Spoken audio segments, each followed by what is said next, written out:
Et salut les amis, cette vidéo aujourd'hui pour parler de toutes mes pathologies, ma petite collection de pathologies et ma collection de solutions aussi.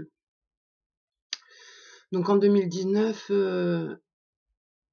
j'ai été diagnostiquée avec un dédoublement de personnalité qui a été validé en 2020 sous forme de TDI, donc plusieurs personnalités.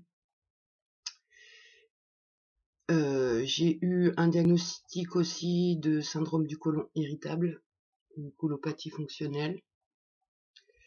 Et là, dernièrement, je viens d'avoir un diagnostic de fibromyalgie. Alors jusque-là, j'avais pas gratté cette maladie et j'avais une idée préconçue à ce sujet, me disant les médecins, quand ils savent pas, bah, ils mettent dans la case fibromyalgie. Et donc là, bon, bah, j'ai eu le diagnostic de fibromyalgie, et ça a réveillé quand même un peu de la colère en moi, parce que j'avais associé ça à juste des courbatures, en fait, des douleurs dans le corps. Et j'ai été gratter le sujet, et effectivement, ce n'est pas que des douleurs dans le corps, et ça correspond bien à ce que je vis. Et c'est pas très drôle, mais je suis convaincue, mais vraiment convaincue que c'est possible de reprogrammer le corps. D'après ce que j'ai compris, la fibromyalgie, c'est le cerveau qui n'envoie pas les bonnes informations aux muscles et aux nerfs. Donc on peut dire que le système nerveux a été endommagé. Et je pense réellement que c'est possible de changer ça, quoi, avec un gros travail psychologique et physique. Donc ça fait 3 jours que je me réveille, j'ai 90 ans à peu près, j'ai très mal dans mon corps, je vois plus rien, j'ai le ventre en vrac. Mais la bonne nouvelle, c'est que avant, quand je ressentais ça, j'avais peur de mourir. Je me disais, mon corps, il a un problème et je vais mourir et tout le monde s'en fout. Et là, je me dis, bon, ben c'est vrai que ça donne quand même la sensation qu'on va mourir, hein, tellement ça fait mal. Ça fait mal et puis c'est diminuant, quoi, c'est minimisant. On n'a plus sa capacité. Et donc j'ai remarqué quelque chose. Bon, ça fait de nombreuses années que je prends des notes. Et dans ces notes, eh ben, je me suis rendu compte, je pouvais pas dire que c'était la fibromyalgie, mais par contre, donc les crises de douleur, elles étaient marquées. Et je me suis beaucoup rendu compte que c'était en lien et à l'alimentation et au mouvement. Et forcément aussi à ce que j'ai dans le crâne à ce moment-là, quoi. Donc jusque-là, qu'est-ce que j'ai mis en place pour arriver à me sortir de toutes mes pathologies? Donc déjà, pour le TDI, un petit cahier, plein de petits cahiers en fait, j'en ai de toutes les couleurs. Et dans ce petit cahier, je vais marquer journalièrement, mais vraiment tous les jours et plusieurs fois par jour,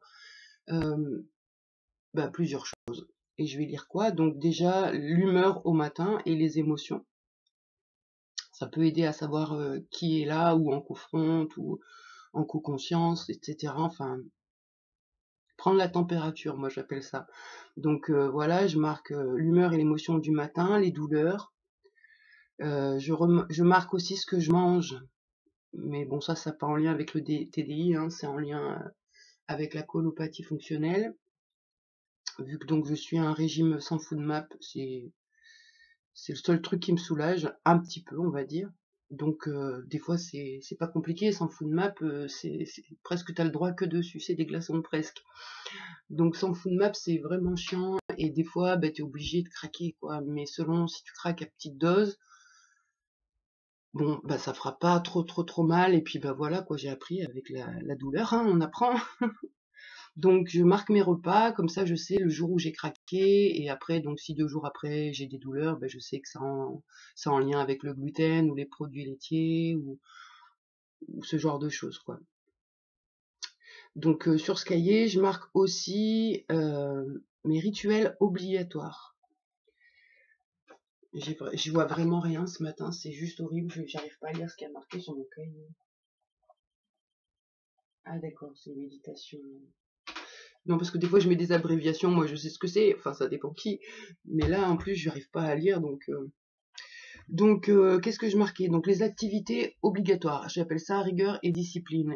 Et dans mon programme journalier, il y a 20 minutes de yoga, mais bon, c'est pas vraiment du yoga, moi j'appelle ça mon yoga, mais c'est une base d'étirement shiatsu, de tai chi et de yoga. Et je fais ce que je veux d'abord. C'est moi qui invente. Et ça me fait beaucoup de bien. Donc j'essaye de faire ça au minimum une fois par jour et au meilleur 3 fois par jour. Euh, Ensuite, j'ai le rituel d'aller promener mon chien sur 1,4 km. Et pareil, au minimum une fois par jour. Et au top de ma forme, 3 fois par jour. Après, il y a la balade en forêt, obligatoire aussi si le temps le permet, qui recharge énormément, qui fait un bien hallucinant. Le plus difficile, c'est d'enfiler les chaussures et d'y aller. Mais une fois qu'on y est, c'est vraiment extra. Donc pareil, je me prends dans les rigueurs et disciplines, il y a un moment pour faire de la méditation. Quand je dis méditation, ça peut être juste de la respiration consciente, genre la cohésion cardiaque en 5-5, ou alors tout simplement essayer de ressentir chaque partie du corps, prendre un moment de calme en fait, où je canalise l'esprit, où l'esprit doit être attentif à ce qui est demandé par l'exercice en fait. Donc je note mes heures de coucher et mes heures de lever. Je marque aussi les rituels de toilette, de lavage du corps, des cheveux, des dents, etc. Bon, surtout les dents, parce que les petites, si elles peuvent esquiver, elles esquivent surtout le soir où en général le système il est un peu en PLS. Euh, donc voilà. Je compte mes cigarettes. Je marque les médicaments que je prends aussi si jamais j'ai besoin d'avoir recours au Xanax ou à l'Imovan. Bon, je marque également si je consomme du THC ou du CBD. Je compte ma consommation de sucre parce que voilà, si je bois du thé ou du café, ben voilà, je peux mettre 1 ou 2 sucres et puis ben, si je bois 5 thés dans la journée, ça peut vite facilement faire 10 sucres. Donc j'essaye de surveiller ça aussi. Donc ensuite, j'ai une case où je marque l'historique de mes personnalités, c'est-à-dire bah, qu'est-ce qu'elles ont vécu, ce qu'elles ont envie de dire, ce qui s'est passé dans la journée. Je marque les interactions sociales aussi. Bon, ça m'aide à éviter d'oublier, et puis ça me rappelle, et puis ça me montre aussi depuis combien de temps je suis pas sortie de ma grotte. Donc après, j'ai aussi des cases activités qui font plaisir. Ça, c'est pour mes petites. Donc, il va y avoir de la peinture, du dessin, de la couture, de la musique, des activités artistiques, on va dire, créatives. Il y a aussi des activités pour d'autres personnalités, en fait. Parce que, bah voilà, chaque personnalité n'a pas les mêmes envies et les mêmes choses à faire. Donc, il y a une des personnalités qui va être à fond dans la spiritualité, le massage, massage empathique, massage au bol tibétain, etc. Donc il y a aussi la case massage bol tibétain, réunion de chantier. Et donc pareil, je marque aussi de quelle manière j'ai nourri l'esprit, parce que c'est important donc de s'occuper du corps et de s'occuper de l'esprit. Donc comment nourrir l'esprit, c'est-à-dire apprendre d'un côté, nourrir son esprit de choses qui font plaisir. Et donc choisir un sujet et puis passer du temps à décortiquer le sujet et voilà quoi. Et pareil donc pour le soir, je marque toujours humeur, émotion, douleur et je marque aussi les rêves si jamais j'en ai fait. Et, et après j'ai une case où chaque personnalité peut laisser un message qu'il a envie pour les autres. Donc ça c'est pour le petit cahier qui m'aide pas mal. Bon j'avoue ça fait bien 1 mois que je suis en grève et que je m'en occupe plus. C'est peut-être aussi pour ça que je fais cette vidéo, c'est pour me remotiver.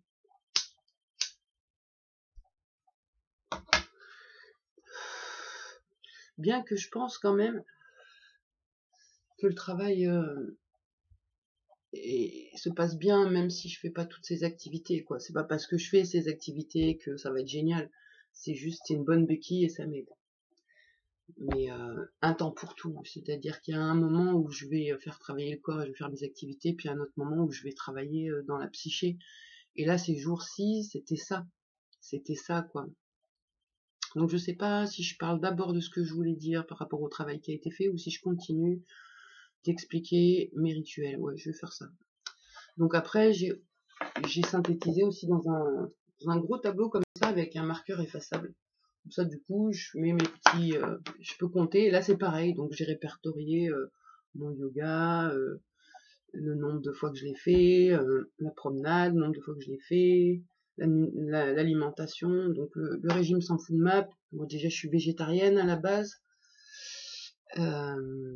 donc il y a plein de choses que j'ai pas le droit, et des choses toutes simples, hein, comme l'ail, l'oignon, l'échalote, les avocats, la betterave rouge, tout ce qui est chou, chou-fleur, pois, petits pois, lentilles, etc. Alors à très petite dose, je peux en manger.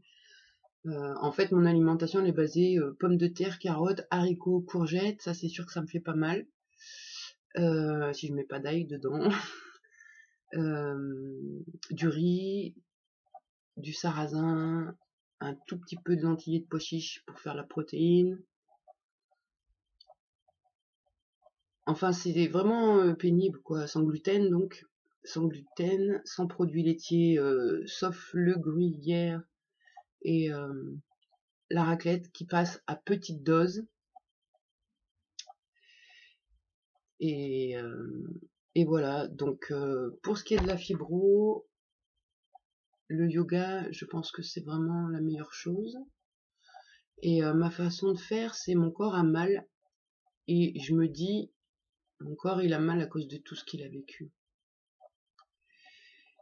Et du coup, eh bien, moi j'essaye de lui apporter de l'amour qu'il a jamais pu avoir en fait par la famille. J'essaye à travers les étirements d'apporter dans la posture beaucoup d'amour, dans la respiration.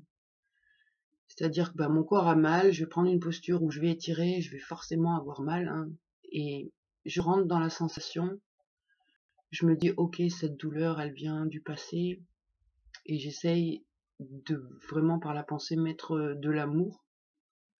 Et j'ai remarqué, si vraiment je suis rigoureuse et que j'arrive à faire 3 fois mon yoga par jour, les crises sont assez rares. Mais le plus difficile, c'est de rester rigoureuse dans ce travail-là, parce qu'il n'y a pas que la fibro ni la colopathie fonctionnelle, ben, il y a le TDI, quoi. Et le TDI, ben, il y a plusieurs personnalités qui sont vraiment très mal par rapport aux choses qu'elles ont vécues, et forcément, ben, c'est en lien. Donc chaque posture, je vais vraiment être en conscience à fond dans la respiration, amener la respiration là où est la douleur, et ensuite étirer en ressentant la sensation et en mettant de l'amour dedans, quoi. Bon, bah ça c'est ma solution. Et donc pour en revenir à ce qui s'est passé ces jours-ci, donc j'ai une petite qui était très présente. Je pense même que celles qui d'habitude se parlent pas et se font la guerre, elles ont communiqué entre elles. Il y a eu de sacrées prises de conscience, mais je sais pas trop qui. Et, et je me rends compte vraiment du calvaire que j'ai vécu gamine. Et hier soir, donc, je ressentais très très très très fort une des petites qui, qui avait presque envie de mourir, quoi. Mais c'était pas dans la rage, c'était plutôt dans le désespoir. Et donc on a été goûter ensemble cette sensation. Et, et c'est bien, je vois que le travail avance parce que avant, hop, ça m'embarque, je sais pas trop pourquoi je suis dans cet état et j'y reste. Sauf que là, j'ai eu l'impression qu'il y avait d'autres personnalités qui étaient là. C'est-à-dire qu'il y avait la sensation de cette grande souffrance et de ce désespoir intense. Et en même temps, il y a une compréhension qui se faisait que ça venait du passé, d'avant. Et comme si la grande, elle essayait de dire à la petite, vas-y, viens, viens maintenant, maintenant il se passe rien. C'était très intéressant. Ça n'a pas plongé trop dans le désespoir. Et pareil, donc j'ai eu des compréhensions qui se sont faites, mais des compréhensions violentes, mais violentes. Toujours par rapport à cet effet miroir qu'on ne voit à l'extérieur que soi. Et du coup, ben, j'étais un peu en colère par rapport à cette idée,